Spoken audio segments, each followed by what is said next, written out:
귀하고 복된 밤입니다. 그 이유가 무엇이냐면 하나님께서 이 공간에 우리와 함께 하시기 때문입니다.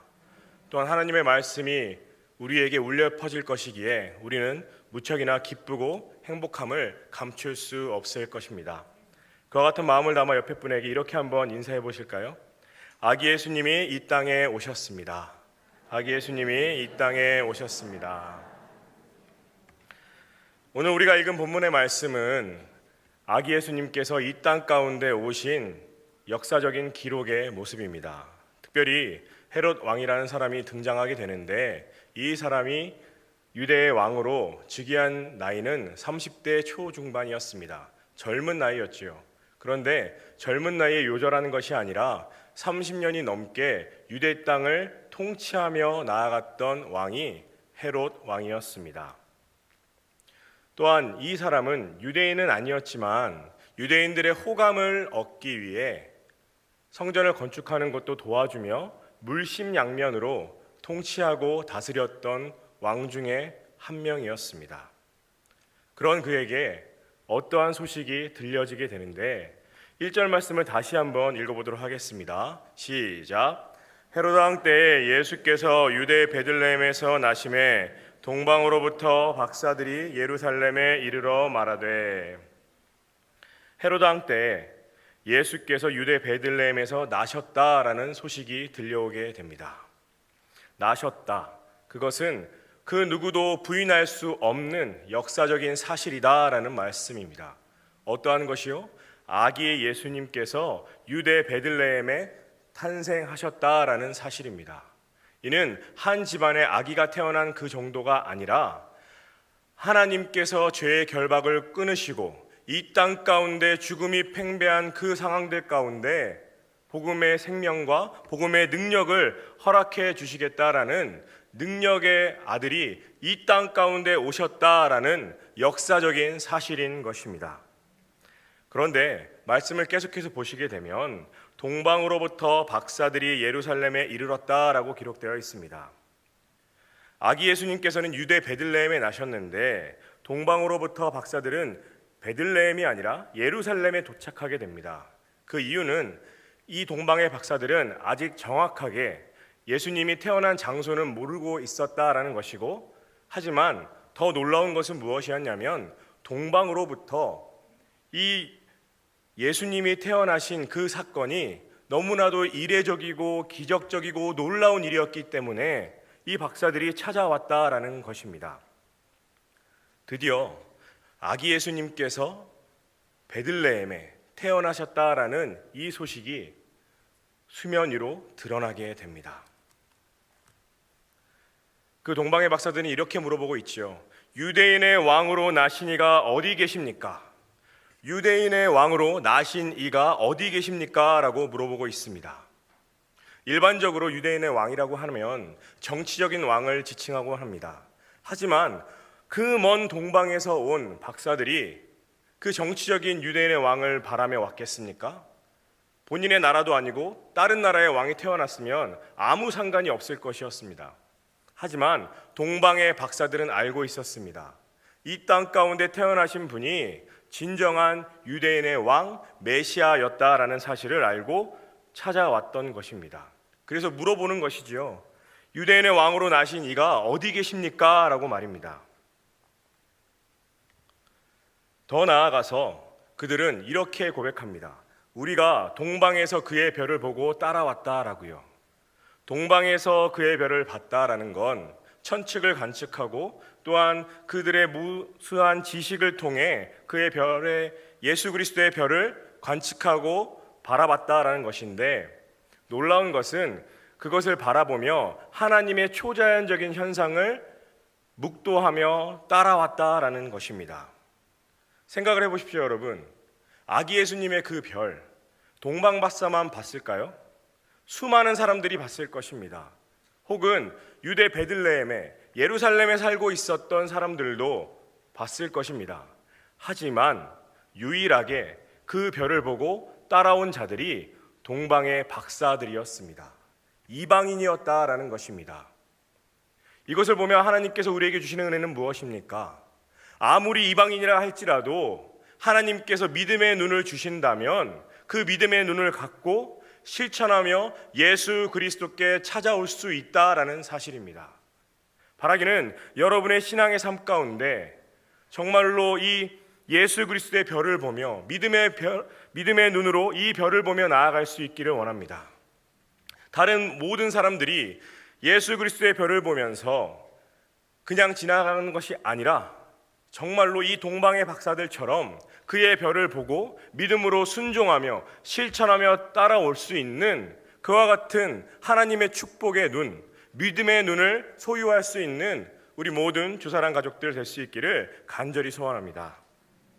그런데 더욱 놀라운 것은 무엇이냐면요, 그의 별을 보고 온 자들은 이렇게 고백합니다. 그에게, 예수님께 경배하러 왔다라고 고백하고 있습니다.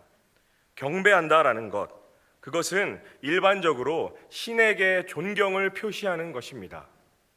유대인의 왕으로 나신 분을 신으로 경배하겠다라는 동방 박사들의 믿음의 표징이었던 것입니다.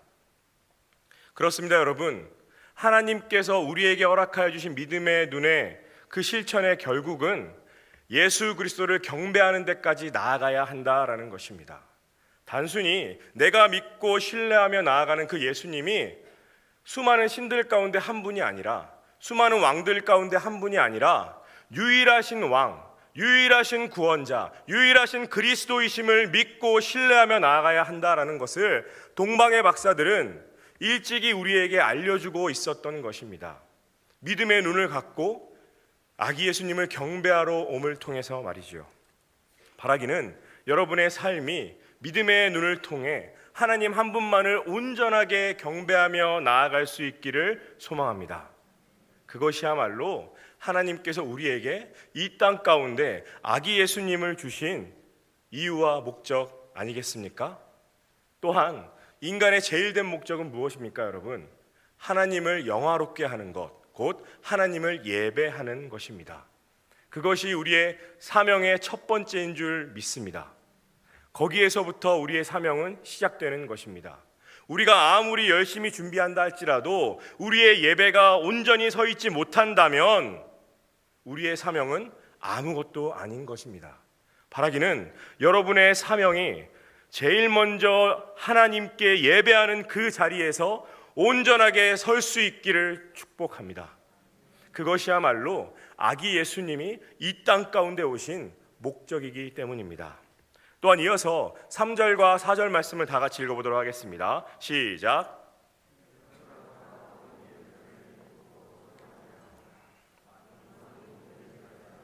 백성의 서기관들을 모아 그리스도가 어디서 나겠느냐 물으니, 동방의 박사들의 믿음의 모습을 우리는 확인하게 되었습니다. 또한 이어서 3절과 4절 말씀을 통해 아기 예수님이 탄생했을 때 헤롯 왕의 반응을 우리는 이어서 확인할 수 있게 됩니다.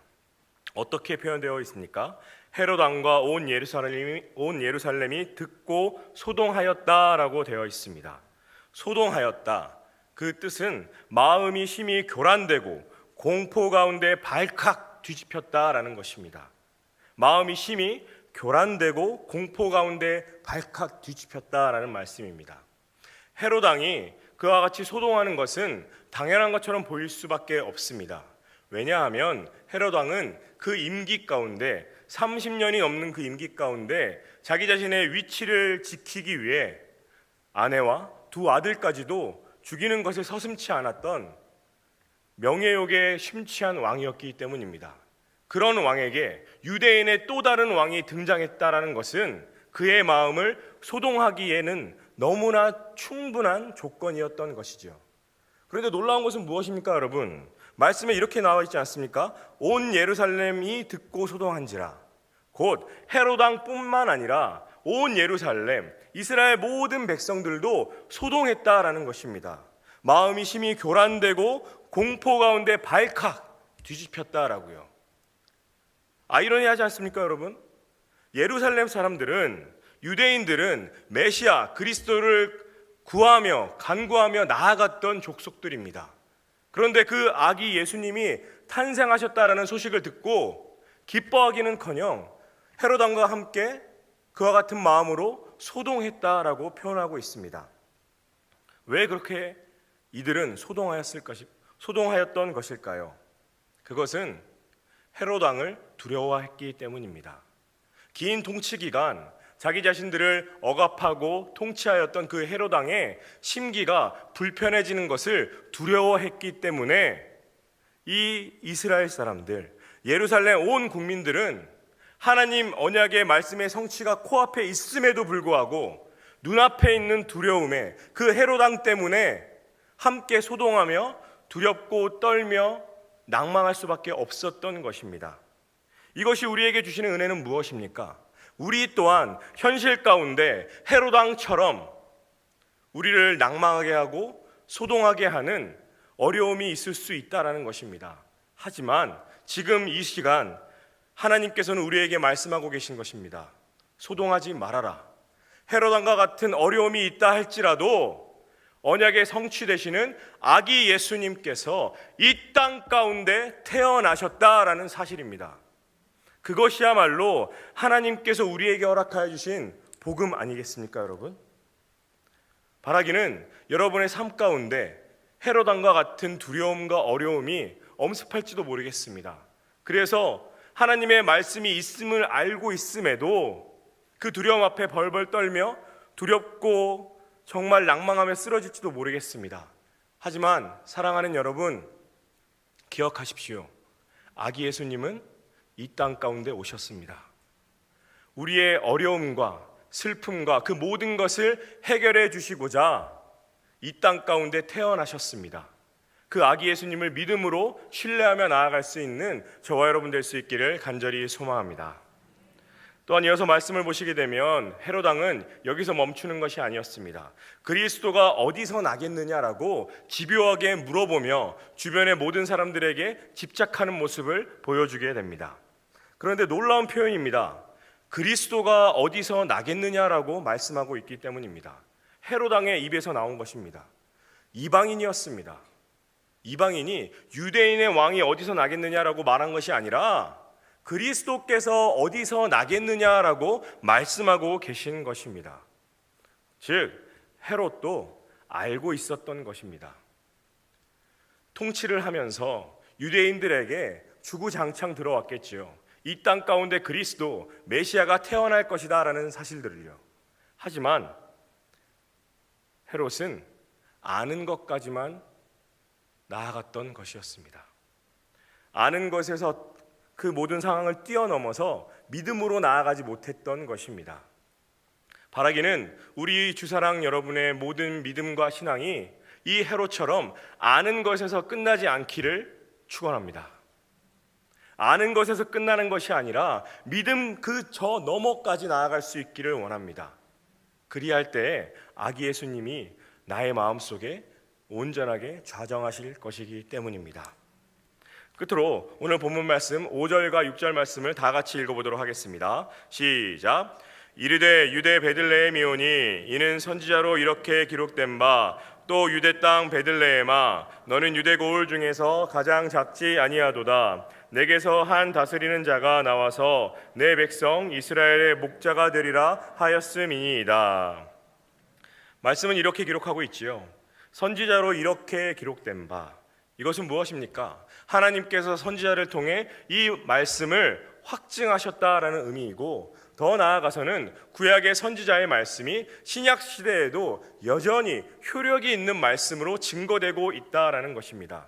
그렇습니다, 여러분. 오늘 제가 증거하고 있는 이 하나님의 말씀은 구약과 신약을 뛰어넘어 지금 이 시간에도 역사하시는 하나님의 말씀인 줄 믿습니다. 그것을 신뢰하며 나아갈 수 있기를 원합니다. 이 말씀이 우리에게 증거해주고 있는 말씀은 6절에 나오게 되는데, 제가 다시 한번 6절 말씀 읽어보도록 하겠습니다. 또 유대 땅 베들레헴아 너는 유대 고을 중에서 가장 작지 아니하도다. 내게서 한 다스리는 자가 나와서 내 백성 이스라엘의 목자가 되리라 하였음이니이다. 아멘. 베들레헴은 무척이나 작은 도시였다라고 되어 있습니다. 유대 고을 중에서 가장 작았습니다. 하지만 하나님의 그 구약의 말씀은 베들레헴아 너는 유대 고을 중에서 가장 작지 않다라고 말씀하고 계십니다. 왜요? 그 베들레헴에 아기 예수님께서 태어나셨기 때문입니다. 아기 예수님이 태어나시기 전까지는 모든 사람들이 그 베들레헴을 무시했을 것입니다. 그 작은 고을에서 어떠한 선한 것이 나올 수 있겠느냐라고 손가락질하며 비판하며 나아갔을지도 모르겠습니다. 하지만 그 작은 곳에, 그 베들레헴에 아기 예수님이 탄생하셨고, 그 아기 예수님은 이스라엘의 목자로 이 땅 가운데 오셨다라고 말씀은 우리에게 증거해주고 있는 것입니다. 사랑하는 여러분, 우리의 존재가 이 베들레헴과 같은 것 아닐까요? 아기 예수님이 오시기 전까지는 세상의 모든 사람들에게 무시받고 존재의 이유조차도 물음바 되지 못하고 매 순간 힘겹고 어려운 상황 가운데 있지만, 사랑하는 여러분, 기대하십시오. 베들레헴인 우리에게 아기 예수님이 오셨습니다. 그것을 신뢰하며 나아갈 수 있기를 원합니다. 아무런 빚도 없이 살아온 우리였지만 빚 대신 아기 예수님이 찾아오셨습니다. 아무 맛도 낼 수 없는 가루와 같은 우리였지만 소금으로 찾아오신 아기 예수님이 베들레헴과도 같은 나에게 찾아오셨다라는 말씀입니다. 이 말씀을 신뢰하며 나아갈 수 있기를 원합니다. 우리는 이번 주부터 대림절 절기를 교회력으로 지키게 됩니다. 대림절은 무엇입니까? 아기 예수님이 이 땅 가운데 오셨음을 기억하며 믿음으로 소망하며 지키는 믿음의 절기인 것입니다. 이제 이번 주를 지나가게 되면 12월 연말이 다가오게 됩니다. 세상의 모든 사람들은 연말 연시를 기대하며 자기 자신의 필요를 충족하며 나아갈지도 모르겠습니다. 하지만 사랑하는 여러분, 우리는 아기 예수님이 찾아온 자들 아니겠습니까? 그렇기 때문에 사랑하는 여러분, 이 성탄의 계절에 부활을 꿈꾸며 나아갈 수 있기를 원합니다. 베들레헴과도 같은 나에게 찾아오신 아기 예수님, 그 아기 예수님을 믿음으로 영접하고 그 아기 예수님을 통해 부활하신, 또한 이 땅 가운데 다시 오실 예수 그리스도를 믿음으로 소망하며 나아갈 수 있는 우리 모든 주사랑 가족들 될 수 있기를 주님의 이름으로 간절히 축원합니다. 다 같이 기도하시겠습니다. 이 땅에 오신 아기 예수님을 기다립니다. 믿음으로 기다리게 하옵소서. 보잘것없는 베들레헴과도 같은 우리입니다. 하지만 그 베들레헴에 아기 예수님이 탄생하셨습니다. 이 감사함을 일평생 잊지 않고 믿음으로 다시 오실 예수님을 기다리며 신앙생활 이어갈 수 있는 우리 모든 주사랑 가족들 한 사람 한 사람 될 수 있도록 주의 축복과 은총을 내려 주시옵소서. 모든 것 믿고 감사드리며 예수 그리스도의 이름으로 기도드렸습니다. 아멘.